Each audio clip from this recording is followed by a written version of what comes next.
하나님께서 오늘 우리에게 주시는 말씀은 구약 성경 중에 시편 136편 1절에서 3절, 23절에서 26절까지 말씀입니다. 구약 성경 901면에 있습니다.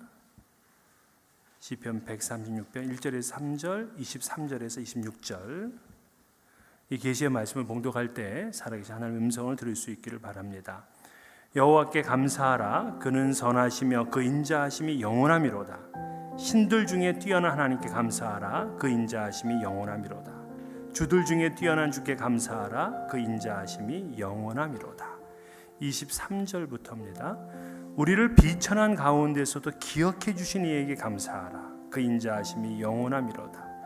우리를 우리의 대적에게서 건지신 이에게 감사하라. 그 인자하심이 영원하미로다. 모든 육체에게 먹을 것을 주신 이에게 감사하라. 그 인자하심이 영원하미로다. 하늘의 하나님께 감사하라. 그 인자하심이 영원함이로다. 아멘. 오래전에 감동적인 글을 하나 읽은 적이 있습니다. 보스턴에 있는 어느 해변가에 매일 같은 시간이면 한 노인이 나오셔서 그 값비싼 싱싱한 새우를 이 갈매기에게 나눠주고 있었습니다. 그 이유가 무엇이냐면 이 노인은 2차 대전 때 해군 제독이었어요.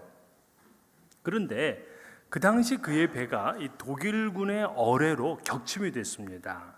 자신과 이 부하 몇 명이 간신히 구명종을 이렇게 올라탔습니다. 하지만 이 구명정은 그냥 이렇게 바다 위를 떠다닌 것밖에 없잖아요. 이 내리쬐는 이 뜨거운 태양빛을 견딜 수가 없었습니다. 굶주렸습니다. 그래서 그곳에 탔던 병사들이 하나씩 죽어가는 거예요. 이 장군도 이제 의식이 없이 점점 이제 쓰러져 가고 있는 때였습니다. 그래서 이렇게 지쳐서 누워 있는데 자기가 안경 너머로 물체 하나가 이렇게 흐릿하게 보이는데 그게 갈매기였습니다. 갈매기가 온 거예요. 그래서 너무 생명체가 반가워서 손을 뻗어서 이제 갈매기를 붙들었습니다. 갈매기는 이 땅이 있어야 거기 있다가 온 거 아닙니까? 그래서 금방 이제 이 섬을 발견하게 되었고 이분이 이제 구조를 받게 됐습니다. 정말 그 갈매기는 하늘이 보내준 천사와 같은 그런 존재였어요. 그래서 그 갈매기의 도움으로 살아난 그분은 퇴역한 후에 매일같이 그 싱싱한 새우로다가 이 값비싼 식사를 이 갈매기에게 대접하는 것이 일상이 되었다 하는 이야기입니다. 정말 오늘날 같이 감사를 잃어버리고 사는 사람들은 생각해 볼 만한 그러한 이야기죠. 과거에 한국 분들은요 못 살았지만 정이 많았습니다. 그래서 음식을 하나 이렇게 얻어 먹어도 반드시 빈 그릇으로 돌려보내질 않아요. 조금이라도 감사를 표현을 합니다. 우편부나 신문을 돌리는 사람이나 또 연탄 배달부에게도 연말이 되면 항상 감사의 예를 표했습니다. 제가 학교 교사직을 사임한 후에 신학을 공부하고 교회에서 사역을 할 때였는데 한 청년이 찾아왔습니다. 청년의 얼굴을 보니까 제가 그 학교에서 담임을 할 때 가르쳤던 아이였어요. 근데 그 아이는 반에서 항상 꼴찌만 하던 아이였습니다. 이상하더라고요. 이 1등은 꼭 1등만 하고 꼴등은 또 꼴등만 해요. 얘네들은 뭐 왔다 갔다 하질 않습니다. 그냥 좌우로 치우치지 않고 그냥 한 길로만 이렇게 가는데 어쨌든 그 정로라는 그 학생은 항상 꼴찌였어요. 근데 6, 7년이 지나서 제가 섬기던 교회를 찾아왔습니다. 그 청년 이야기를 들어보니까 자기는 고등학교를 제대로 다니지를 못했고 이 기술을 배워서 공장에서 지금 일을 하고 있다 그래요. 근데 이제 고등학교 졸업장은 좀 필요하다 싶어서 지금 검정고시를 준비를 하고 있습니다. 그러더라고요. 그런데 이 정로가 그런 얘기를 하는 거예요. 이 담임 선생님이었던 저를 한 번도 잊은 적이 없대요. 그래서 왜 그러느냐 그랬더니 이 중학교 1학년 학급 회의 시간에 아이들이 나와서 나의 희망은 이것입니다 하고 한마디 얘기하고 들어가는 시간이었다 그래요. 그러니까 어떤 애는 나는 대통령이 되겠습니다, 나는 장군이 되겠습니다, 과학자가 되겠습니다, 뭐 이렇게 얘기를 하는데 자기는 그때 소방수가 되겠습니다 그렇게 얘기를 했더니 아이들이 다 웃더래요. 그래서 너무 부끄러웠대요. 그런데 저는 이유를 물었다는 겁니다. 왜 네가 소방수가 되고 싶니? 그래서 자기가 대답을 했는데 어릴 때 산에서 불이 난 걸 이 아이가 봤답니다.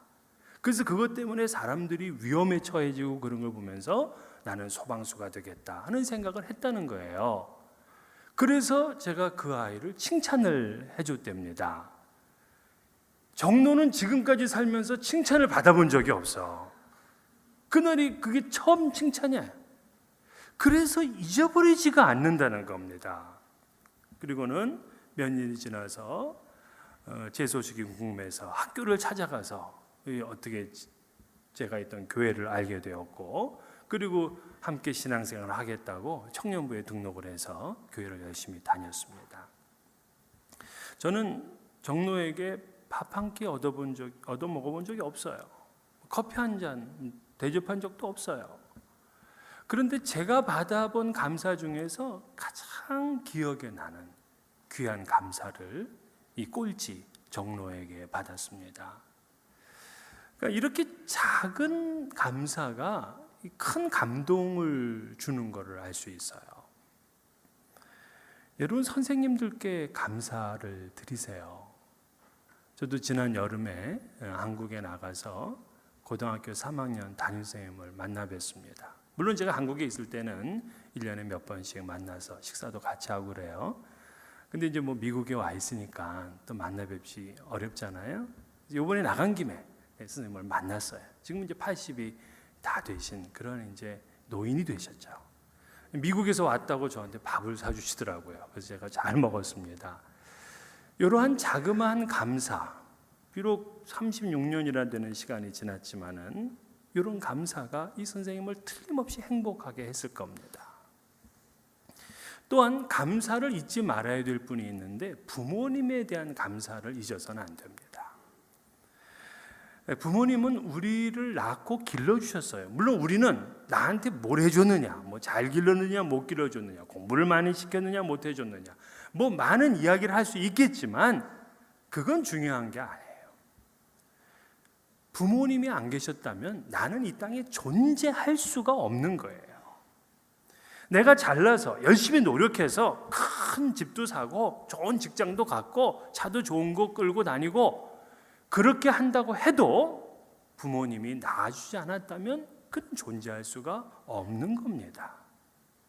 그러므로 이 땅에 나라는 존재는 부모님에게로부터 시작됐다는 것을 알고 이 부모님께 감사를 표하는 그런 시간을 가지세요. 여러분 집에 가시면 오늘은 부모님께 감사하는 프로그램을 꼭 만드세요. 그냥 말로 땡큐 이게 아니고, 그래서 아주 약속의 교회 가면은 자식에게 대접받는다더라 이런 소문이 좀 날 수 있도록 여러분 가서 부모님께 잘 효도해 주시기를 바라겠습니다. 이제 아까 그 퇴역 장군의 이야기를 다시 한번 하려고 그래요. 그 장군은 적의 폭격을 맞고 정신을 잃어갈 즈음에서 갈매기가 나타나서 의식을 붙들어 주었어요. 그래서 자신의 생명을 살려준 것에 대해서 감사해서 그분은 고향으로 돌아가서 싱싱한 새우를 늘 먹이는 겁니다.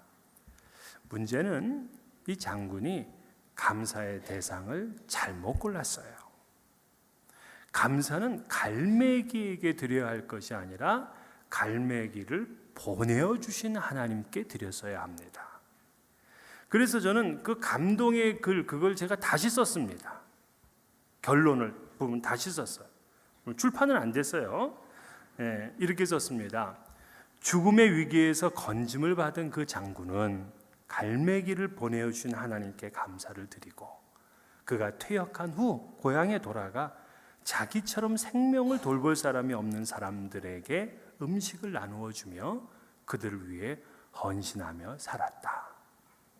이렇게 끝났으면 훨씬 더 아름다운 결말이 아니겠습니까?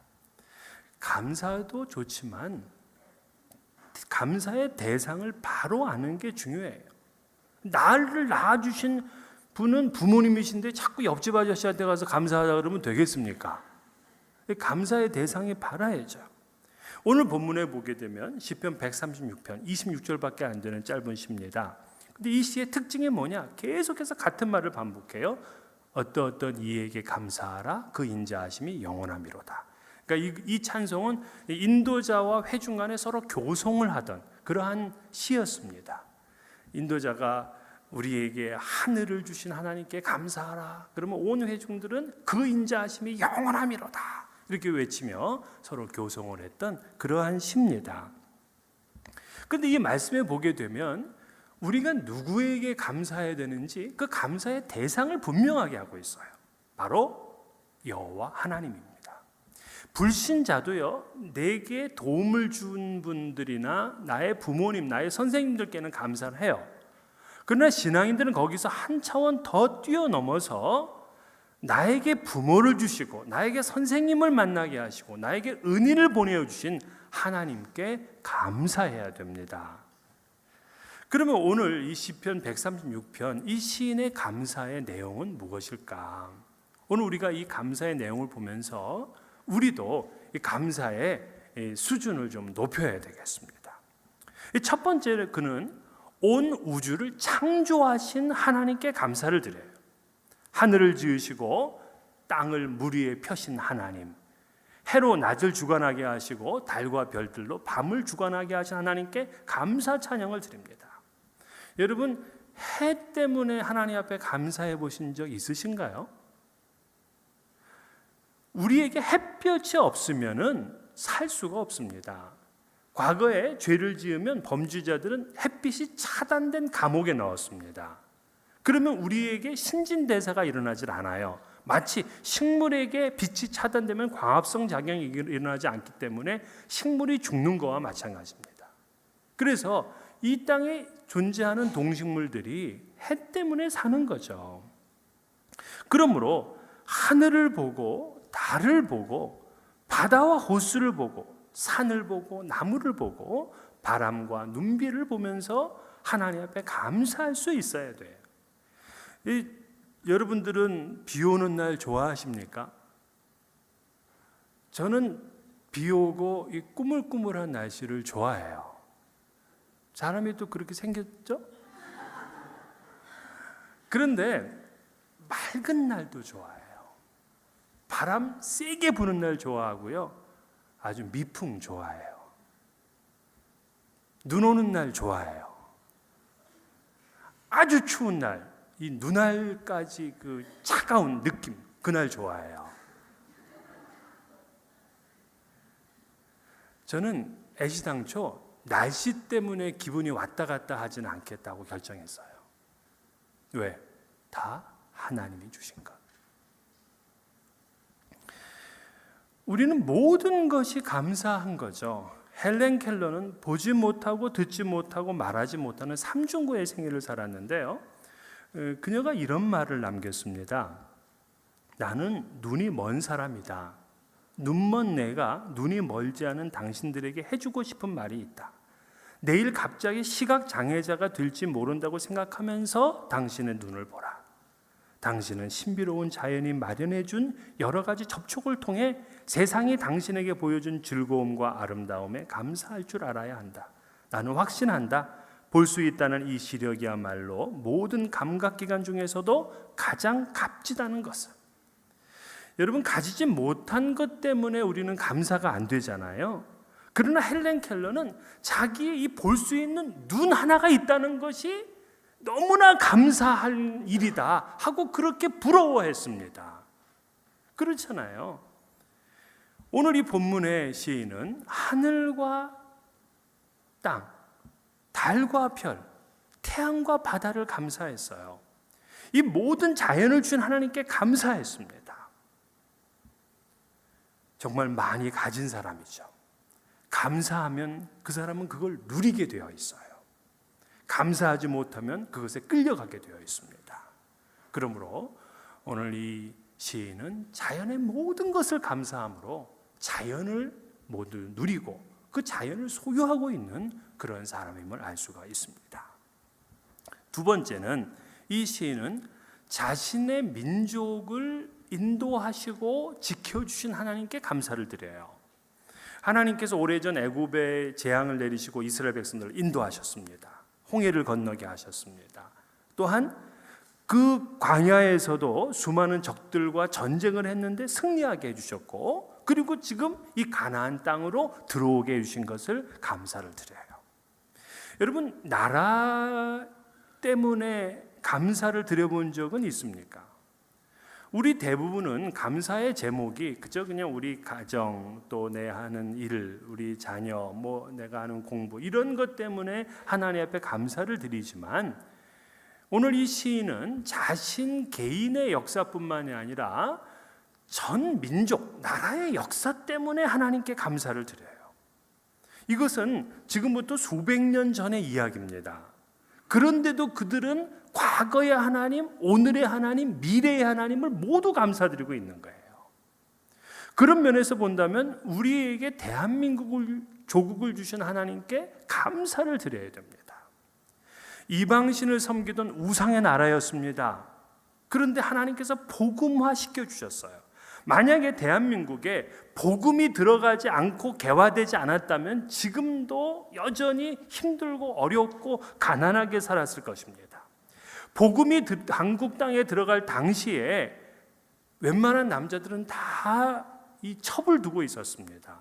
도박과 음주, 그리고 담배, 싸움, 가난, 이런 것들로 인해서 세상에서 가장 약한 나라가 우리의 조국이었어요. 그런데 선교사들이 들어와서 병원을 세우고 학교를 세우고 고아들을 위해서 고아원을 세웠습니다. 그리고 그곳에서 자라는 아이들이 교회의 인재가 되고 사회의 인재가 되기 시작했어요.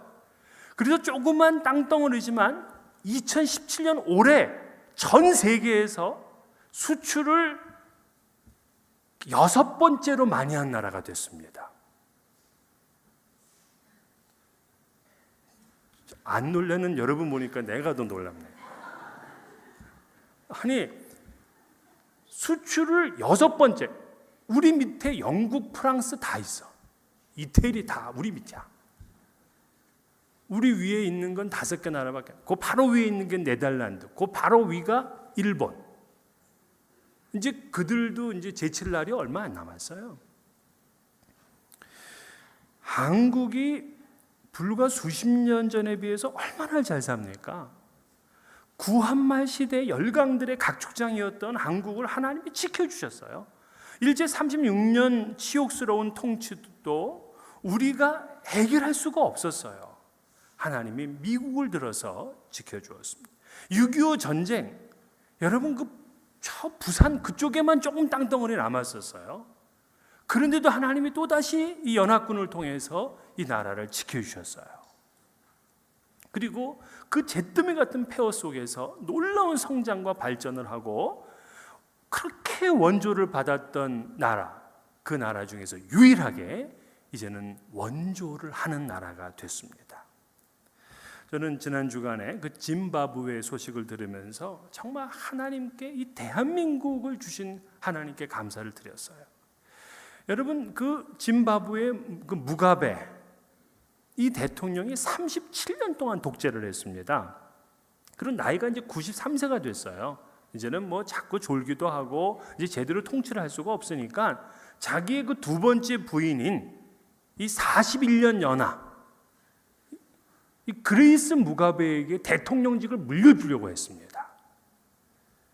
이 퍼스트 레이디는 아나무인으로 이미 세계적으로 알려져 있죠. 구설수에 많이 올랐습니다. 그 그레이스의 별명이 구찌 그레이스. 얼마나 명품을 좋아했으면은 구찌 그레이스예요. 20년 결혼 생일 선물로 15, 16억짜리 다이아몬드를 받을 정도로다가 그 나라는 그렇게 가난한데 아주 호사를 누리며 살았던 사람들입니다. 이 무가베 집권 당시에 짐바브웨는요, 남아프리카 공화국보다 훨씬 이 미래의 전망이 좋았습니다. 이 천연 자원이 풍부했고요. 그리고 관광 자원이 대단히 좋았습니다.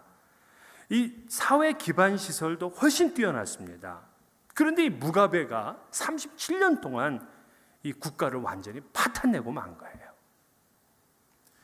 그런데 우리 조국 대한민국은 하나님의 은혜로 이 정치 사회적 혼란도 있었고 경제적 위기도 있었지만 이걸 다 극복하고 성장 발전한 거예요.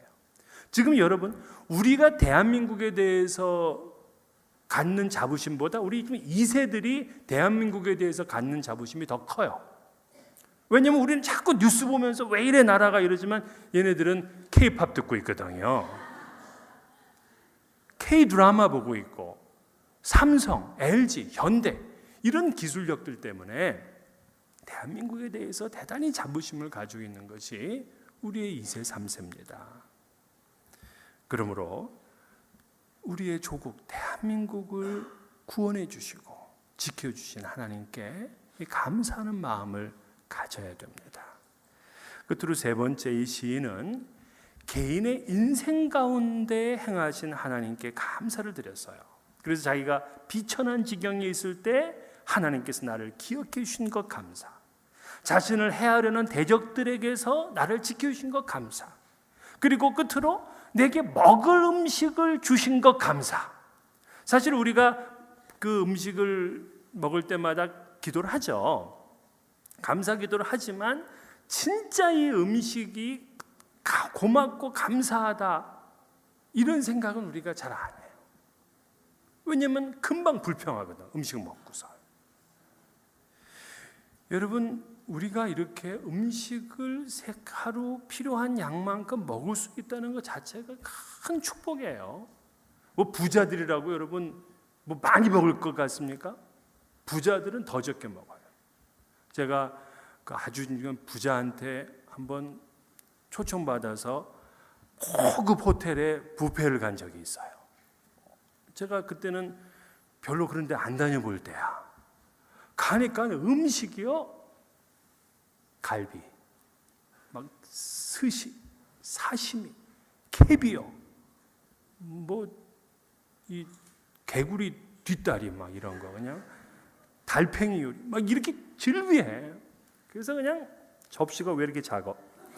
이걸 담아야 되잖아요. 그래가지고 여기다 한가득 가지고 왔는데 저를 사준 그 부자, 그분은 보리밥 조금에다가 배추에다가 된장 가져와서 드시더라고. 그래서 왜 이렇게 좋은 데에서 이런 걸 먹냐 그랬더니 기름기 있는 음식이 안 된대. 그리고 연세가 드시니까 옛날 것이 좋대. 그때 저는 맨날 된장찌개 옛날 거 먹었거든요. 여러분, 없는 것 때문에 불평하지 말고 있는 것 때문에 감사하세요.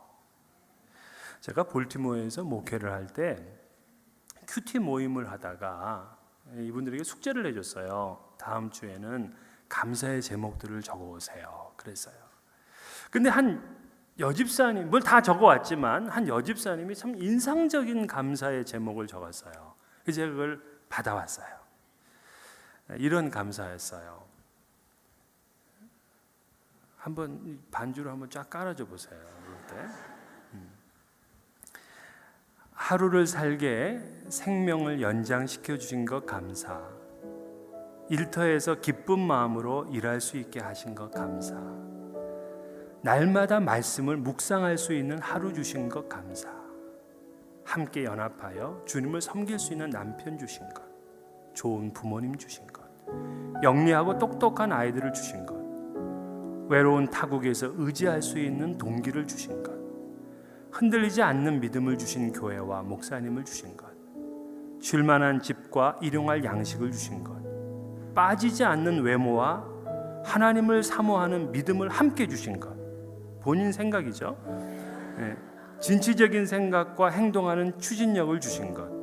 믿음의 형제자매 된 성도들을 주신 것. 너그러운 시댁 식구를 주신 것.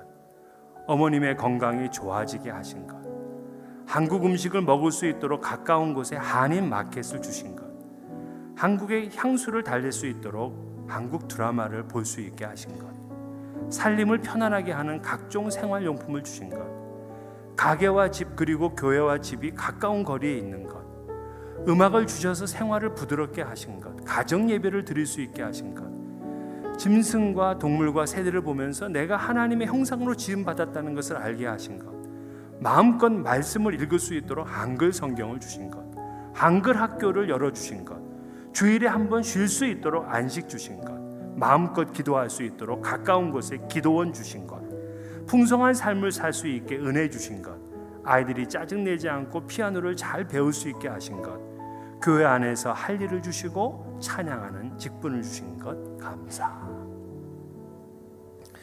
그 외에도 다른 분들도 많은 감사를 나눴어요. 사업이 잘 안 돼도 지금까지 이 사업으로 인해 가족이 모두 살아갈 수 있게 하신 것 감사. 나의 모든 짐을 맡겨도 불평하지 않으시는 하나님을 알게 해주신 것 감사. 천국 소망 주신 것 감사. 가족들의 사랑을 받게 해주신 것 감사. 너무 살찌지 않게 해주신 것 감사. 믿음이 날로 자라게 하신 것 감사. 감사의 제목이 날마다 많아지게 하신 것 감사. 여러분도 아마 그럴 거예요. 감사를 얘기를 하기 시작하면 끊이지 않을 겁니다. 그런데 놀랍게도요, 이분들이 다 얘기를 하고 무엇을 동의하냐면 감사의 제목을 적기까지는 자신이 이처럼 행복한 사람인 줄 몰랐대요. 그런데 감사의 제목을 하나씩 적으면서 뒤돌아보니까 자기의 삶에 감사할 것이 너무나 많다는 그런 고백입니다. 또 감사의 제목을 생각해 보니까 그 만족감이 완전히 자기를 사로잡는다고 행복해하며 그렇게 간증을 했어요. 근데 저는 이런 감사를 나누는 그분들의 면면을 제가 하나씩 살피면서 그 얘기를 들었습니다. 사실 이분들은 그렇게 감사할 만한 그런 형편의 사람들이 별로 아니었어요. 몇몇 가정들은 아침부터 밤늦게까지 일에 매달려야만 되는 그러한 부부였습니다. 한 자매는 남편이 예수 믿는 걸 못마땅히 여기서 최근까지 그렇게 핍박을 받는 여인이었어요. 또 한 가정은 미국에 와서 11개월이 됐는데도 일자리를 얻지 못하는 가정이었습니다. 또 한 가정은 이번 너무나 장사가 안 되기 때문에 가장 힘든 시간을 보내고 있는 젊은 부부였습니다. 감사의 제목이 없을 것 같은데 이처럼 감사의 열매를 쏟아내는 그분들을 보면서 참 이런 분들을 만나게 하신 하나님께 저는 또 감사를 드렸습니다. 바울 사도는 디모데전서 4장 4절에서 하나님께서 지으신 모든 것이 선함에 감사함으로 받으면 버릴 것이 없나니라 그랬어요. 여러분 이거 가만히 생각해 보세요. 하나님이 지으신 모든 것이 선하니 감사함으로 받으면 버릴 것이 없다. 여러분 하나님께서 우리에게 주신 기쁜 일 받아야죠.